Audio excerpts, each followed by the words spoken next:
Le jour se lève sur Gao.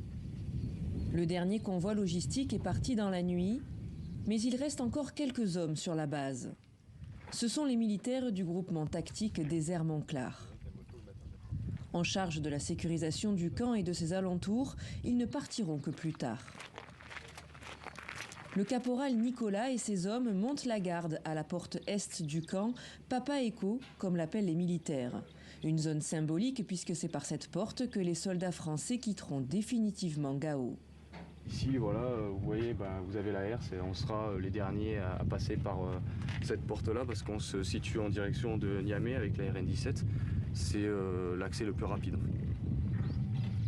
Nous, on attend le top action, on se tient prêt comme tout soldat et on attend les ordres pour le départ. Et quand on aura le départ, sur un délai très court, on peut entièrement quitter le camp. Le départ de Gao marquera la fin de 9 années d'opérations militaires françaises au Mali. L'opération Serval d'abord, déclenchée en janvier 2013. Elle sera remplacée par l'opération Barkhane en août 2014. 9 ans après, le bilan est mitigé. La force française est fortement critiquée par une partie de l'opinion malienne. Les relations entre Bamako et Paris n'ont jamais été aussi détériorées. Au final, oui, peut-être qu'on a un petit pincement au cœur, mais on a surtout une pensée à tous ceux qui sont tombés pour Barkhane. Donc on n'oublie pas. Et ça nous sert à chaque fois de leçon. Et pour une personne comme moi, que c'était sa première OPEC, c'est quand même une belle opportunité de pouvoir faire une fermeture. Et voilà, on n'est jamais dans le ressassement où on pense à l'instant présent, on pense déjà à préparer la prochaine mission. Voilà.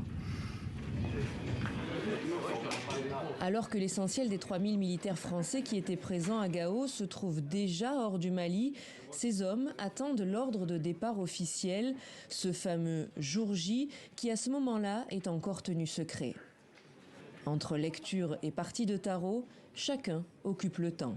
C'est vraiment un peu incroyable. En fait, nous, on n'a pas passé beaucoup de temps sur la base. C'est-à-dire que les moments sur la base sont plutôt comptés. On a passé beaucoup de temps dehors, à l'extérieur. Donc en fait, la phase, là, on est sur les derniers jours en fait, des engagements. Donc on est plutôt ici. Et là, vous êtes plutôt avec la section qui est la section qui est en alerte. Donc cette section-là, apparemment, elle ne fait rien. En fait, elle est prête à partir en 15 minutes. Donc finalement, ils occupent le temps.